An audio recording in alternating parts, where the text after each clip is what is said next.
Hello বন্ধুরা, আজ আইপিএলে শ্রেয়াস আয়ারের Kolkata knight riders versus Delhi ক্যাপিটালসের ম্যাচ সন্ধ্যে 7:30টায় মুম্বাইয়ে এই খেলাটা হবে।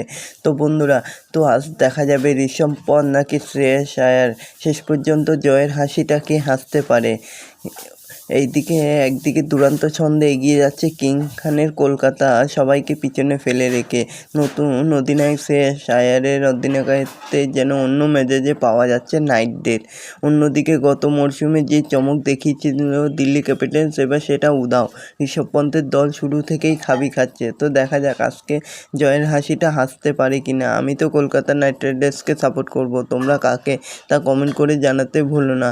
আর এরকমই সব আইপিএলের খবর প্রতিদিন জানতে হলে আমার চ্যানেলটিকে অতি শীঘ্রই লাইক, কমেন্ট, সাবস্ক্রাইব করতে ভুলো না ও বন্ধুদের মধ্যেও প্রচুর পরিমাণে শেয়ার করে দাও, যাতে আমার 4000 ঘন্টা ওয়াচ টাইম খুব শীঘ্রই পূর্ণ হয়ে যায়। তো বন্ধুরা, আজ সন্ধ্যে 7:30টায় দিল্লি ক্যাপিটালস বনাম কলকাতা নাইট রাইডার্সের ম্যাচ হতে চলেছে। তো এই লড়াইটা হচ্ছে ঋষভ পন্থ ও শ্রেয়াস আয়ারের মধ্যে। তো দেখা যাক কে শেষ পর্যন্ত জিততে পারে।